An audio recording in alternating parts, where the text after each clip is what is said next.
I'm E.G. Marshall. Welcome to the sound of suspense. Welcome to the fear you can hear. But mostly, welcome to the world of terrifying imagination.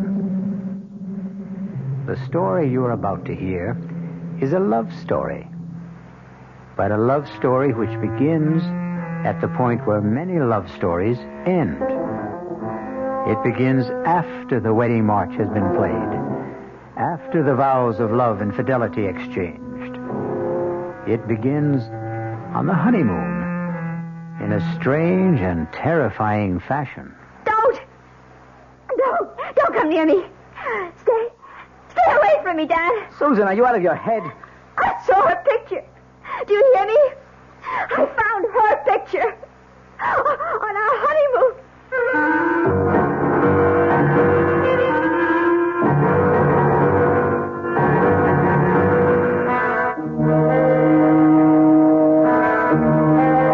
Our mystery drama, Deadly Honeymoon, was written especially for the Mystery Theater by Henry Slessor and stars Betsy von Furstenberg and Michael Wager. It is sponsored in part by Anheuser-Busch Incorporated, brewers of Budweiser, and by the Kellogg Company, makers of Kellogg's Special K cereal.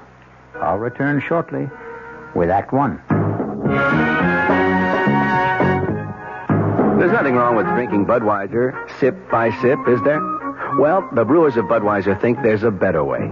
Sipping's fine if you're drinking wine. But Bud is the king of beers, a hearty drink. Look, rinse a 10 or 12-ounce glass with cold water. Then open a can or bottle of Bud and pour it right down the middle so it kicks up a good head of foam. Now, take a big drink and then swallow big. No sips. That's how it should be done. More taste, more beer drinking enjoyment. Thanks to exclusive Beechwood aging, Budweiser has a smoothness that lets it go down especially easy. Sure, it's an expensive way to brew beer, but brewing beer right does make a difference. That's why, when you say Budweiser, you've said it all. Anheuser-Busch, St. Louis. This is WOR New York, your station for Mystery Theater. Now, ShopRite does the can, selling ShopRite brand of vegetables and cans. For quality that you can trust, for tasty corn, asparagus, for peas and beans, and gourmet scenes, for beef that beat all other treats.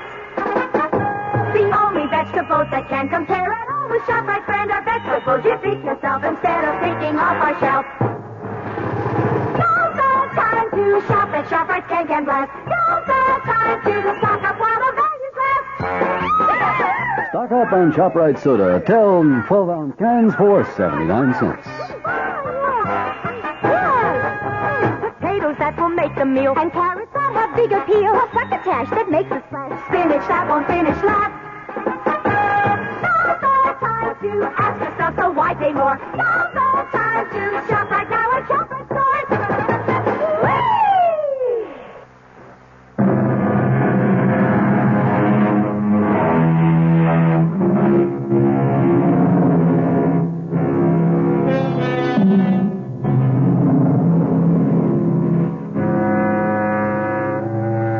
Our story begins 36,000 feet in the air on a flight which departed from New York's Kennedy Airport and in another hour will be touching down at O'Hare Airport in Chicago. There are almost 100 passengers on this flight, but an observant stewardess is giving special attention to that handsome couple in seats 18A and 18B. Perhaps it's because all honeymooners have a special radiance. Are you sure you wouldn't like some more coffee? Oh, no, thanks. Not for me. I wouldn't mind a cup. Here you are. Thanks. Just ring if you need anything else. You'd think we were the only people on this flight. As far as I'm concerned, we are. Oh, Dan, I feel absolutely drunk with happiness. Is that a funny word for the way I feel? No. It's a great word, Susan. I was flying hours before we got on the plane. Oh, what time did you say we land in Chicago? About 2:30. Is it far from the airport to the hotel? No, actually, it's only about a half an hour from O'Hare to downtown. About 16 miles. Still, I don't think we'll have time to make Evanston today, do you? Well, it might be better to go in the morning. You can call your aunt from the hotel. Dan, you sure you don't mind going to Evanston? I mean, I just couldn't possibly be a few miles away and not see Aunt Clara. Besides, I want to show off my new husband to somebody, and she's all the family I have. Was she your mother's sister? No, my father's. She came east when my parents were killed in that crash. Stayed with me for a month or so. That was about the most that either one of us could stand. She sounds like a holy terror. Oh, no, she's just crotchety, that's all. But she'll only be more crotchety if she learns that I passed through Chicago and didn't even stop by.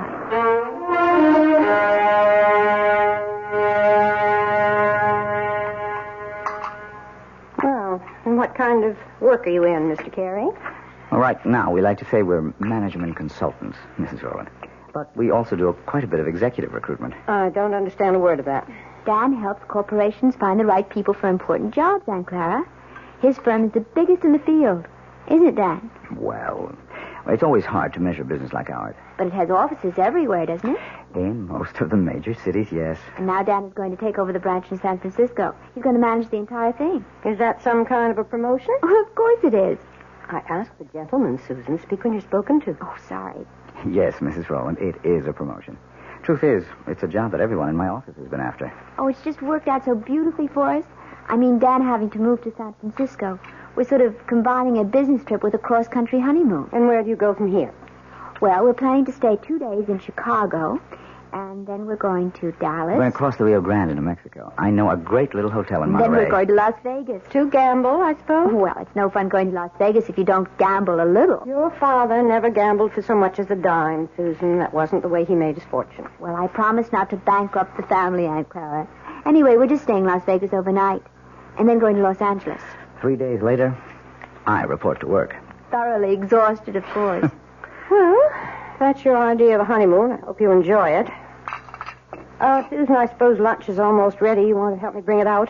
Oh, yes, of course. Kitchen's this way in case you've forgotten. The truth is, I have. I'm glad to be able to talk to you alone for a minute, Susan. Did you like Dan, Aunt Clara? Isn't he good looking? Older than you, isn't he? What difference does that make? How long did you know him? Oh, we met at a party at the Williamsons. Do you remember my friend, Tracy Williamson? Didn't ask you where you met. I'm asking you when. Well, it was about 3 weeks ago. 3 weeks? Oh, for the love of heaven, Susan. Aunt Clara, the time you know somebody isn't always the most important thing. He's practically a stranger. How can you be sure of anything about a man you've known for 3 weeks? From the time we met, I saw Dan every single day. Susan, when a girl is all alone in the world, when she has independent means of her own... Please, Addie, don't start in about Dan being a fortune hunter. I don't have that much money, and it's all in trust anyway. And I assure you, Dan earns enough income to take care of us both very well. Well, I'm sorry, Susan. I know I don't have any control over what you do. You're too old for that. But I've seen something of the world, too, you know. And the most important lesson I've ever learned is never trust a stranger. Oh, Aunt Clara, that's ridiculous. Now, can we bring out the lunch?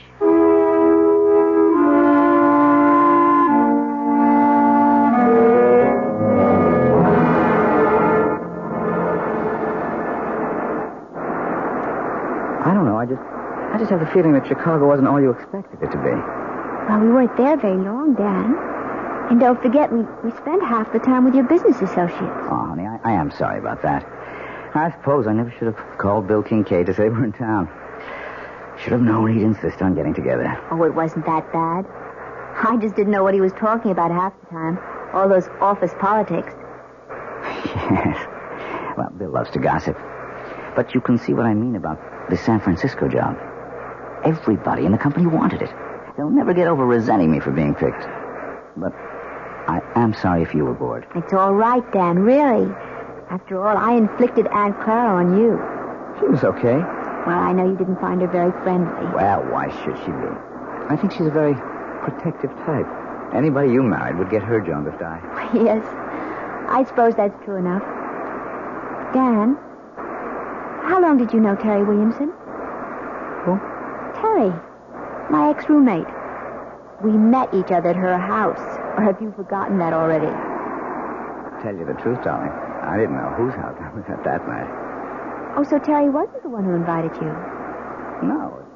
It was a man named Bob Chambers, one of the executive types. I got placed at General Utilities. Don't ask me who invited him, because I don't know. I see. So it was all sort of roundabout. What's the difference? Still turned out to be the best party I ever attended. Yeah. Hey, something the matter? Oh, no, of course not. Nothing at all. Dan, where did you say we were staying in Dallas? It's a little hotel called the Lazy Sea. It's kind of rustic, but I think you'll like it. Besides, we'll only be there one night. We'll rent a car in the morning and drive down to Monterey. You really know all the offbeat places, don't you? Well, when you travel around enough, I guess you begin looking for them. You haven't done that much traveling on the job, have you? Huh? Well, no, not that much. Say, do you know the name of the airport in Dallas? I forget. It's called Love Field. Isn't that a great name for honeymooners? Yes.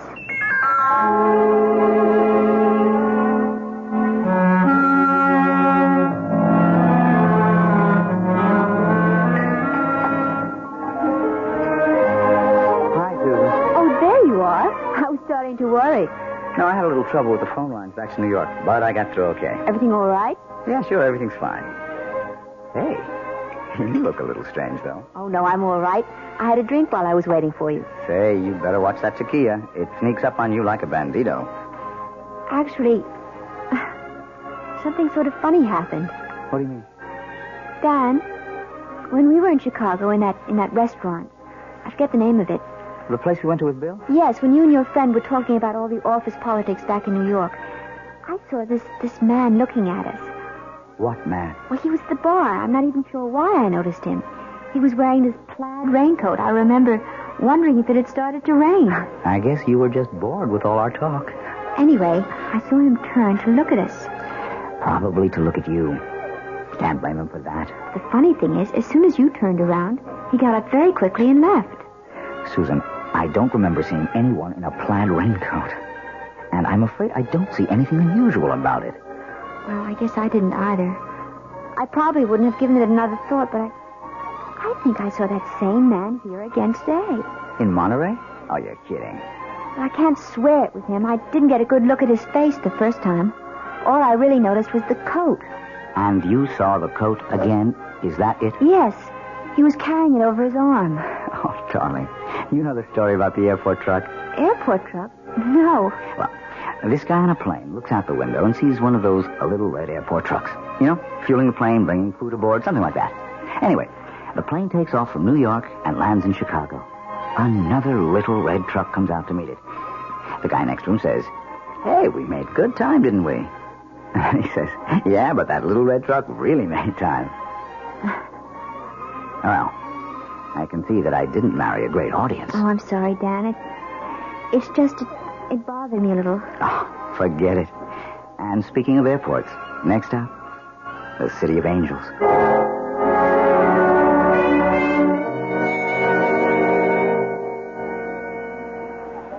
Let's see. I wonder if they have this week's digest. Oh, I see it. Excuse me. Yes? You're Mrs. Daniel Carey, aren't you? Why, yes, I am. Do I know you? No, Mrs. Carey, but I know you. Saw your husband leaving the hotel about half an hour ago. Were you planning on meeting him? Wait a minute. I've seen you before. Have you? You're the man with the coat, the plaid raincoat. Well, you happen to be right. I do own a plaid raincoat, but with this nice sunny weather... Excuse me. Look, Mrs. Carey, I know it seems as if I'm following. Yes, it does.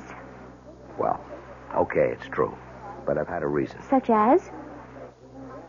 Could we talk about it someplace? There's a coffee shop in the hotel. I'm sorry. I don't even know who you are. Maybe it would help if I introduced myself. My name is Harrington, Lieutenant Gale Harrington, attached to New York City Police Department. Police? That's right, Mrs. Carey. So you see, what I have to discuss with you is police business. But what have I done? It's nothing you've done. It concerns your husband and what he might do.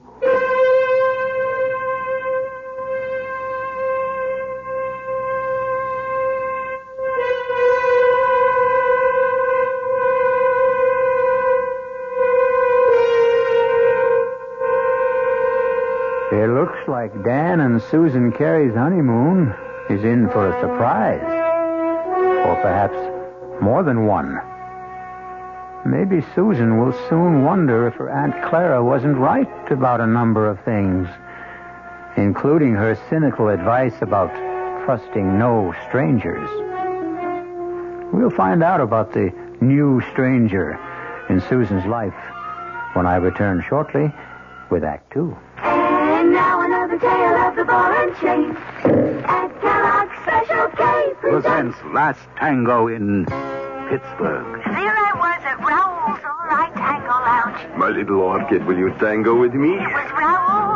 You're a splendid dancer. Thank you. But what was that? I was what? That sound effect. Oh, I'm a few pounds overweight, and this ball and chain points out how my extra weight can get in the way. I'm pointing you back to your chair. Our heroine decided to lose that extra weight. She exercised and ate smart at every meal, starting with a Special K breakfast. A bowl of Special K, skim milk, tomato juice, and coffee. It's less than 240 calories, 99% fat-free, and 100% delicious. After a while, she was rid of the ball and chain and back at Raoul's. Darling, you're looking fantastic. What a happy ending. What ending? We're just getting started. Raoul, get lost. Your happy ending could begin with the Kellogg's Special K breakfast. And that's another tale of the ball and chain. This is WOR New York, your Mystery Theater station.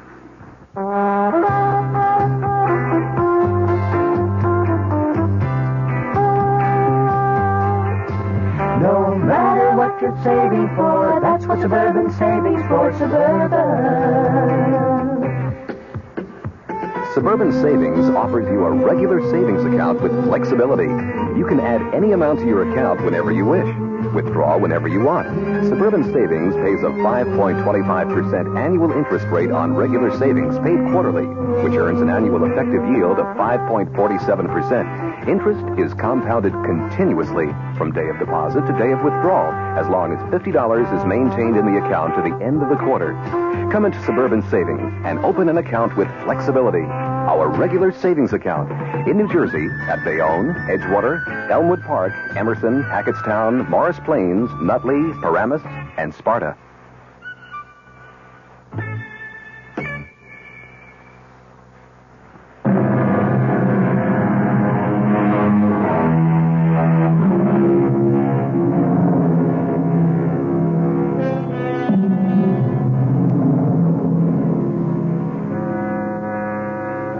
In the pleasant, cheerful atmosphere of a coffee shop in a large Los Angeles hotel, newlywed Susan Carey finds herself facing a man she has never seen before. A man whose solemn eyes look at her over a steaming cup of coffee and seem to warn her of nightmares to come. But so far, Lieutenant Gail Harrington of the New York Police Department is merely asking questions. How long have you been married now? Only about 10 days. Was it a long engagement? Did you know your husband for some time before? No, not very long. Well, could you be more specific? How long ago did you meet him? And where? Well, it's a month now. Just about that. A month. Then you really don't know much about him, do you? Oh, you and Aunt Clara. Beg pardon? Lieutenant, will you please tell me what this is about? Has my husband committed some crime? Is that what you're implying? Oh, I didn't say that, Mrs. Carey. But believe me, it would be helpful to both of us if you could just tell me a little bit about the circumstances. You know, I don't see why this has to be so one-sided. Now, please bear with me.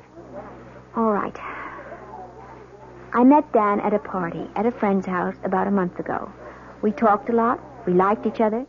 We started dating. I saw him every single day. What business did he tell you was in? You make it sound as if he lied to me. No, I didn't mean to do that. He's a management consultant. I know he is. He's just gotten a very important job in San Francisco, head of the entire office. We're going there tomorrow. So that was the purpose of the trip? Yes. But since you've been married 10 days, I gather it's a honeymoon as well. Well, naturally it is. Yes, naturally. Lieutenant. Miss Carey, do you know if your husband was ever married before? Married? No. Are you really certain? It's police business. But tell me that Dan's a bigamist or something? No, Mrs. Carey, certainly not that. Then what is it? I'm going to tell you, but you have to understand one thing. Now, I am not assigned to this case anymore. My interest is strictly unofficial. I may be completely mistaken, but you're the only one who can prove it one way or another. Prove what? About whether your husband ever called himself Don Crawford. And once, 4 years ago, David Chase. See? All the same initials, like Dan Carey. You are saying he's a criminal. Not just a criminal, Mrs. Carey. A wife killer. You're crazy. I hope so. Believe me, I do. Let me start at the beginning. If you still think I'm crazy by the time I'm finished, I'll be happy to buy you that coffee and go on my way. But if you think I'm not, if you have any doubts, then I want you to tell me so and let me help you. All right. Go on.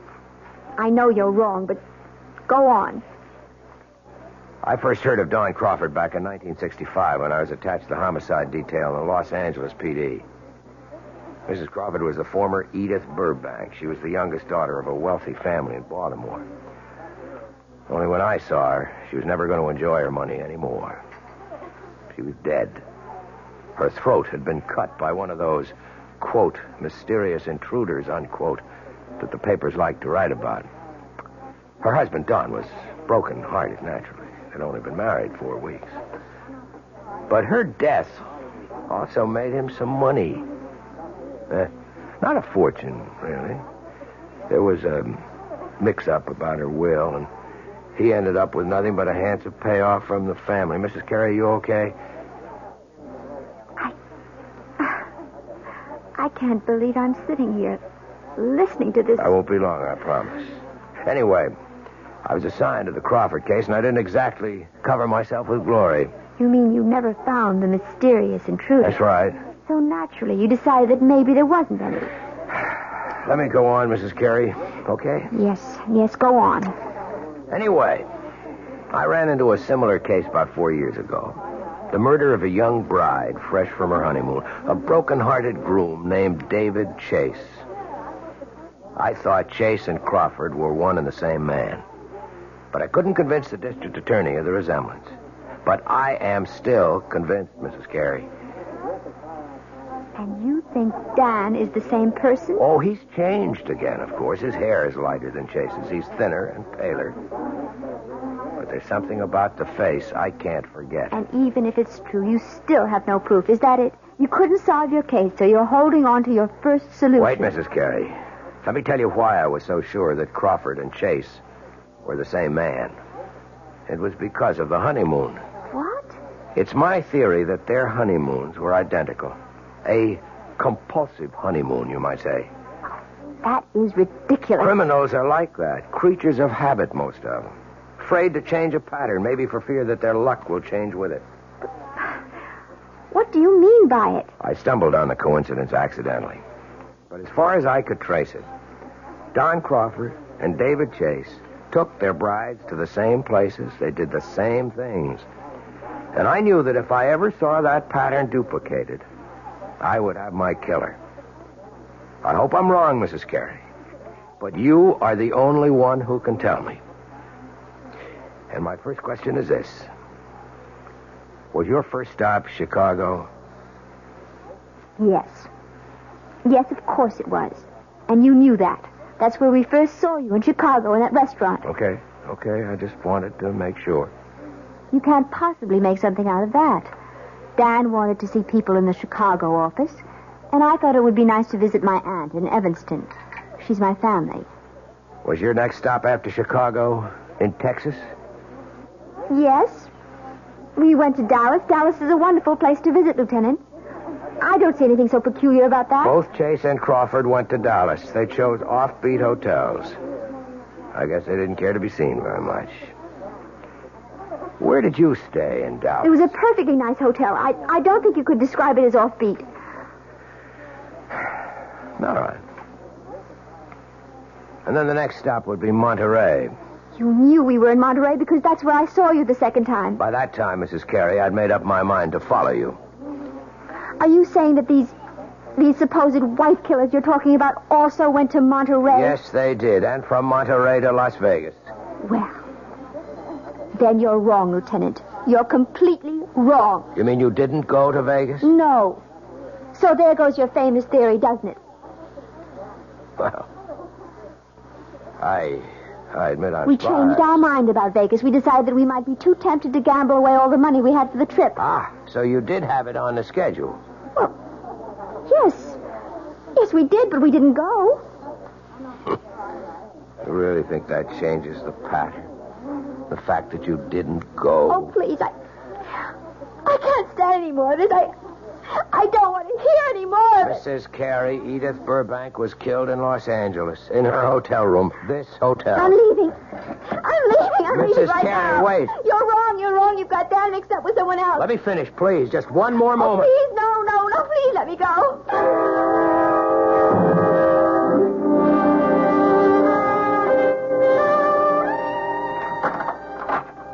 Well, there you are.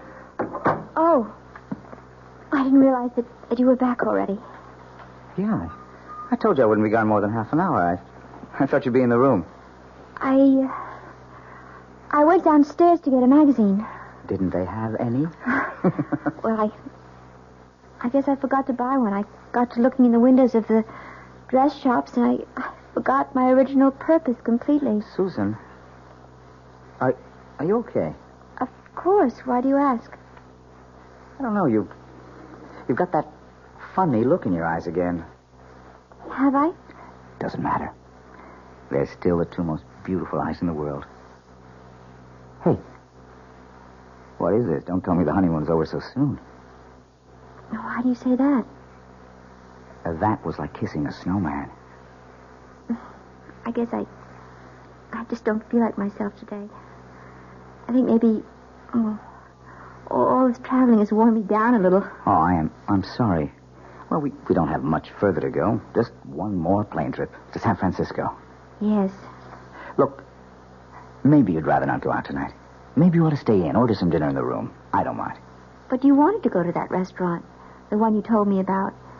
You've been looking forward to it. The Landmark? Yeah. Well, I did want to try the place. It was supposed to be really spectacular. But you've never eaten there before. Well, no, how could I? I've never been in L.A. before. I was thinking today that, well, you seemed to know the city so well when we drove around. You didn't seem to have the slightest trouble. The streets are very well marked in this town. It's really a pleasure to drive here. Look, you know what I think? I think you ought to take a nap before dinner. Yes. I was thinking of lying down, but I don't think I can sleep. Okay, then. Just read your magazine. Wait a minute, you haven't got one. I'll take care of that. Where are you going? Going to get my bride something to read. How about a nice magazine about cooking? You know, I never did ask you if you can cook. Just get me a news magazine of some kind, all right? Uh-huh, the brainy type. I should have known. See you in 10 minutes. I'll take the key so you won't have to get up. Yes. All right. Oh, dear God. It can't be true. There just can't be any truth to what that man said. He's made a mistake. Terrible mistake. Dan's luggage. His initials, D.C. Oh, but anyone could have those initials. Anyone. I wonder if it's open. Oh, for heaven's sake, what am I doing? Searching my husband's luggage like some kind of hotel thief. No, I won't do it. I won't. I'm not going to believe any of it. I won't. Who's that? Hello? Mrs. Carey, it's Gail Harrington. Leave me alone. Stop bothering me. You shouldn't have run off like that, Mrs. Carey. You didn't give me a chance to finish what I was saying. I told you, I don't want to hear any more. It isn't true. You've made a mistake, Lieutenant. Your husband is at the newsstand right now, Mrs. Carey. I can see him from where I'm standing at the house phones.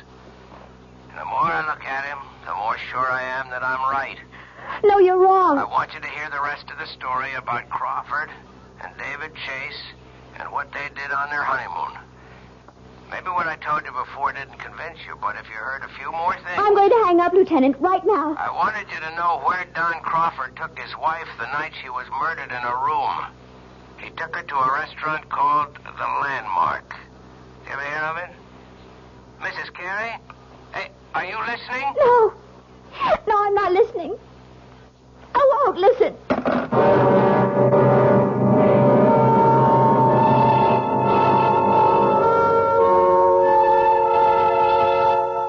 And so Susan Carey seems to have a date at the Landmark restaurant in Los Angeles with her loving husband, Dan. If she keeps the date, something tells me that she's not going to do their cuisine very much justice, because one needs peace of mind to enjoy good food. Fear affects the salivary glands, and terror ruins the taste buds. I'll be back shortly with Act 3. I'm Hy Brown, producer of Radio Mystery Theater, and I'm most enthusiastic about this new adventure in modern radio. Here's what listeners are telling us. Your program was absolutely great. Don't oil the door. Or again, you've got yourself a winning show. We'd like your reactions, too. Right now, we're in the last week of our drawing for 50 prizes a week. 2 AM/FM stereo phonos, 2 travel clock radios, and 46 anthologies of modern suspense. Just mail your name and address, and you're eligible, to Mystery Theater, Box 50, Radio City Station, New York, 10019.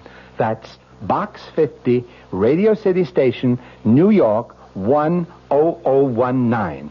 Entries must be postmarked no later than Saturday, January 26th. Offer good everywhere unless locally prohibited. This is WOR New York, your Mystery Theater station. An invitation. This is Peter Roberts. Join us Sunday morning, 8:15 to 10 here on WOR for Rambling with Roberts. 2 hours of music, specially selected for Sunday morning listening pleasure, along with bits of weather information, news headlines, bits of trivia, such as the fact that a man from Onowa, Iowa, received a patent for what he called Eskimo pie, which was ice cream coated with chocolate. It all happened in 1922. It may not seem like very much in the way of history, but it does take place, these little bits of trivia and information, on Rambling with Roberts. So, of a Sunday morning, make a note. 8:15 to 10, right here at 710 on your dial, come Rambling with Roberts. You don't have to give us an RSVP. Just be on hand. Thank you.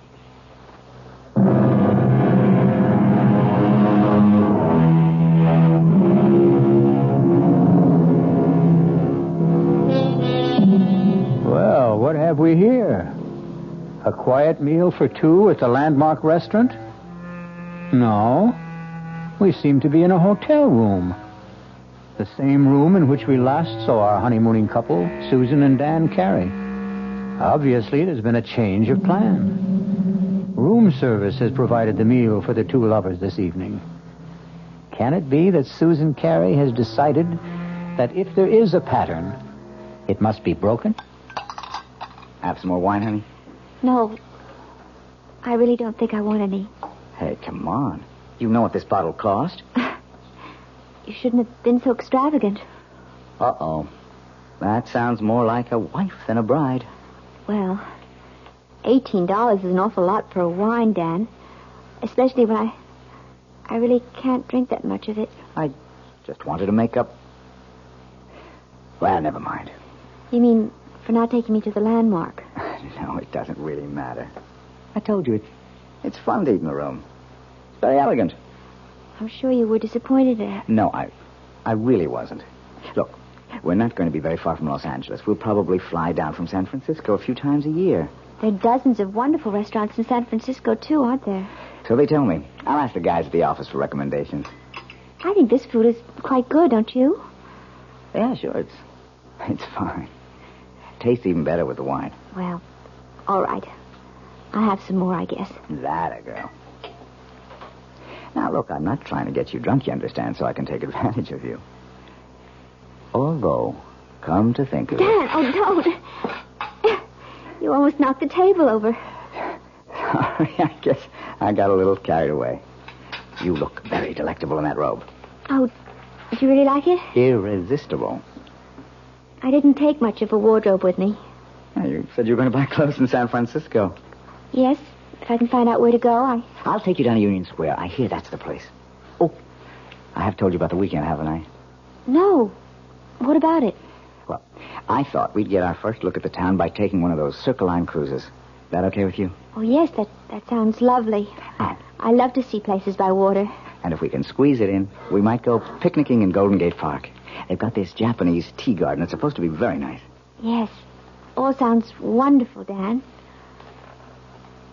Susan, I just wish you felt better. Listen, maybe you ought to check with the hotel doctor in case you picked up a bug or something. Do I look that bad to you? No. You look just great to me, darling.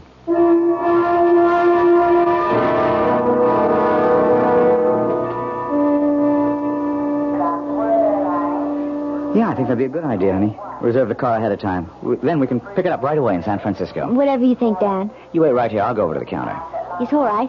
Be back in 10 minutes. All right, Dan. Mrs. Carey. Oh, no. Not you again. I didn't mean to startle you. Go away. Please go away.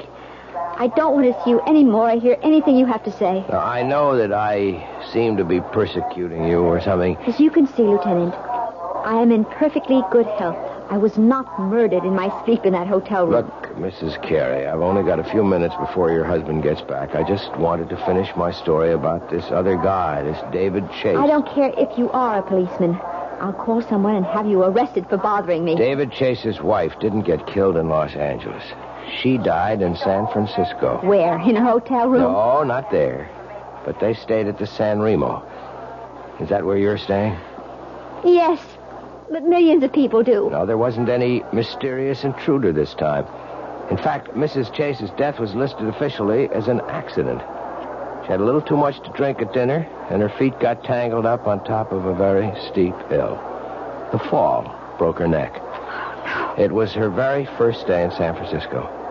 She and her husband had quite a day, too. They took one of those boat cruises to see the city. Then they went to Golden Gate Park, to the Japanese tea garden. Miss Carey, are you okay? No. No, I'm not okay. How could I be? That night they went to a restaurant called the Vendôme. That's where the lady drank too much, at least according to her husband. Oh, dear God. Listen, Mrs. Carey, I can't follow you anymore. I've got a job to get back to. I want you to take this. Gun. Quiet. Don't draw anyone's attention to us. Just take it. If I'm wrong and you don't need it, fine. Just throw it away. No, I don't want it. I cannot have you on my conscience, don't you understand? All right. Yes, all right. I'll take it. I still say you're wrong. I hope so. But I don't think I am.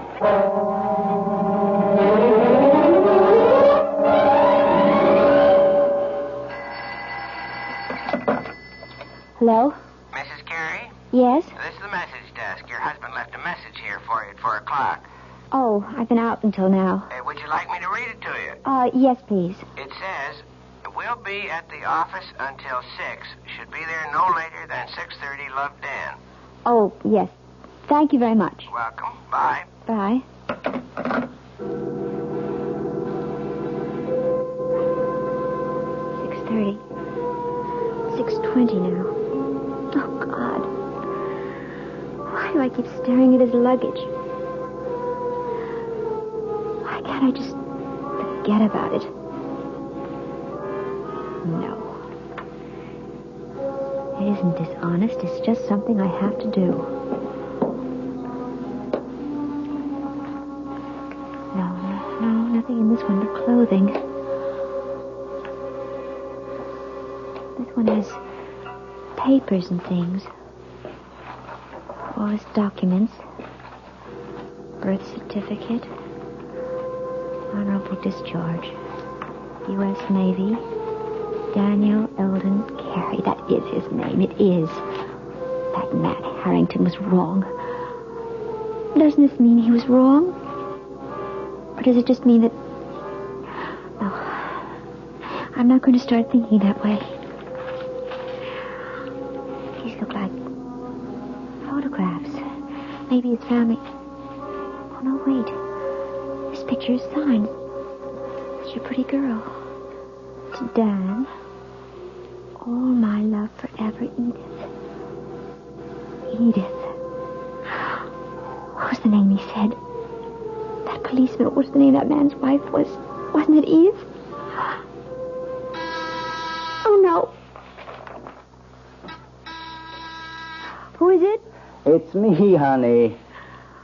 Oh, 1 second. Hi, sweetheart. Sorry. I forgot to take my key. Hey, I'm not late, am I? I told him at the desk I'd be back at 6. Well, it's not even that. Hey, why is it so dark in here, Susan? Oh, I just got back myself. I didn't think of turning on all the lights. Susan, I have a confession to make. I wasn't at the office at all. My new staff thought they ought to christen the new boss. I tell you one thing about San Francisco. It's a hard-drinking town. Susan, what's the matter? Dad, I found her picture. What?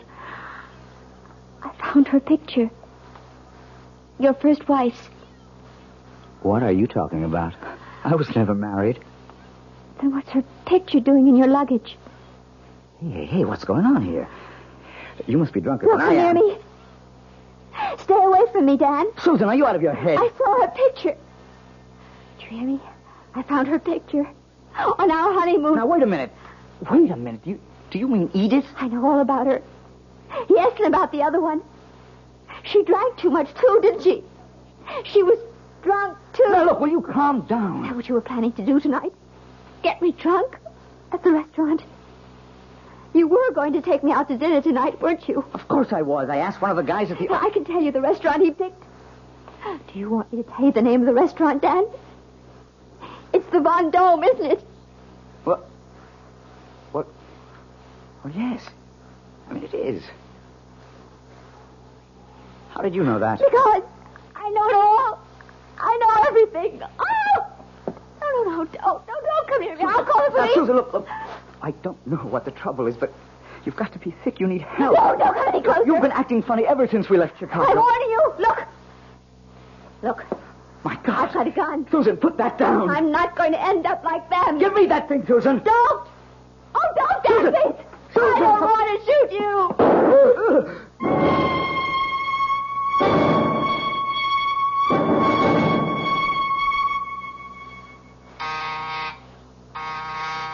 One second. Wow. Mr. Harvey? Mrs. Carey, I didn't know that you were...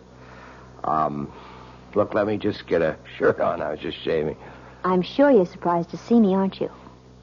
Yeah, I am. I didn't expect that you'd... what brings you back to L.A.? I'm sure you know, Mr. Harvey. That is the right name, isn't it? Not Harrington? I guess that means you know all about my little joke. The gun wasn't a joke, was it?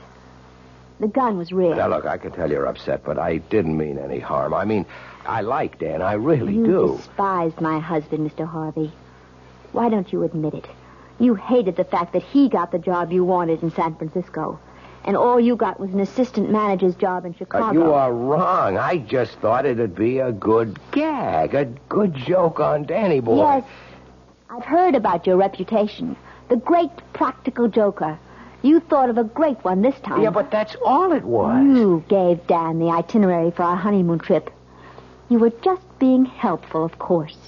You gave him all the names and places, all the benefit of your traveling experience. That was the gag. See, I thought if Dan took you to all the places I listed for him... You even knew about Edith, the girl he was once engaged to, the one who died.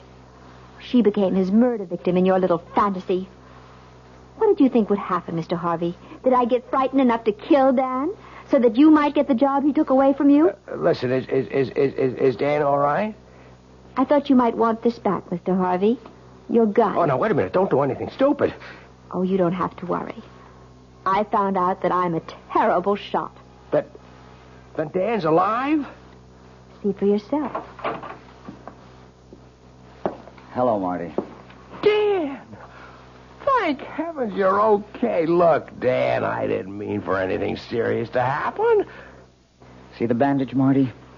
Just a flesh wound in my arm. I'll be okay. I'm glad to hear it, Danny. Honest, I am. Mm-hmm. But I am learning to use my left arm, though. Wait a minute. Oh, no, don't, please. I didn't mean it. Don't hit me again. Relax, Marty. I've got better things to do.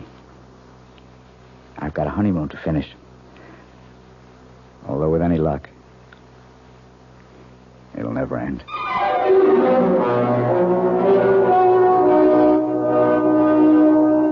So you see, even murder stories can have a happy ending. Martin Harvey may have spoiled Susan and Dan's honeymoon, but that doesn't mean he managed to spoil their marriage. No. If that's going to happen, Susan and Dan will take care of that all by themselves. I'll be back shortly. Hello, this is Joe Franklin. Ladies and gentlemen and boys and girls, for the very latest in nostalgia, for the ultimate in remembering, please join with me on Saturday nights from 9:05 to 11 o'clock, where memories are truly happening right here over WOR Radio. It is my privilege to present radio's original Memory Lane program, but positively the original. And whether it's Al Jolson or Benny Goodman or Louis Armstrong or Eddie Cantor or Harry James or the Dorseys, Mario Lanza, Gene Krupa, the young Frank Sinatra, George M. Cohan, Bing Crosby, Bogart, Lombard, Cagney, and all those happy times of radio's comedy and drama and soap opera. We have it fascinatingly, and all the sounds are reproduced crystal clear Saturday nights from 9:05 till 11 over WOR Radio. Yours truly, Joe Franklin, hosting Memory Lane. Tune in. WOR New York, your station for Mystery Theater. This is Sherry Henry. All New York knows it lost its governor recently when Rockefeller resigned. And we all know he's concerned now with his new commission on critical choices for America. But not many of us really understand what that commission is all about. Well, we'll all know more tomorrow afternoon when Henry Diamond, the executive director of that commission, divulges goals and directions. It's on the Sherry Henry program at 2:15 on WOR Radio.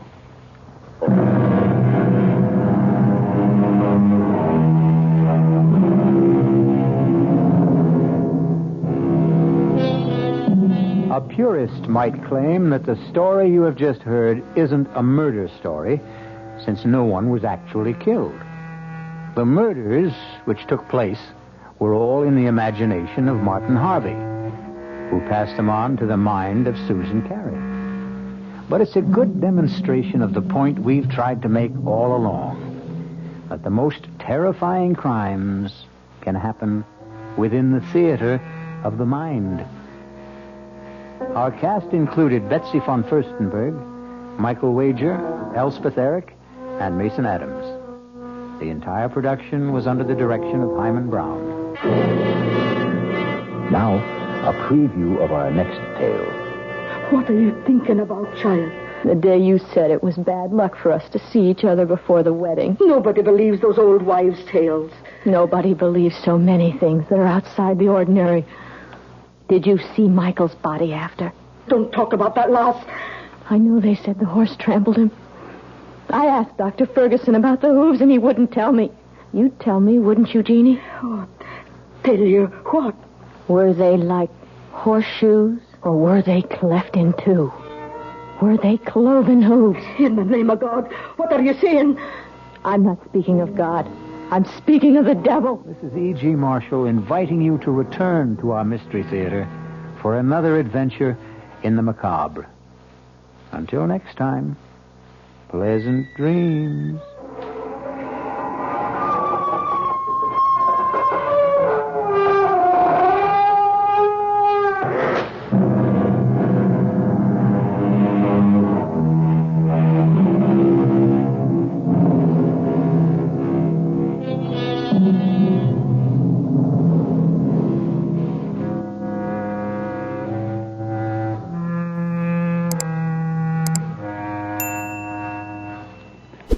The WOR Mystery Theater was brought to you by ShopRite Supermarkets, where you get a lot more for a little less.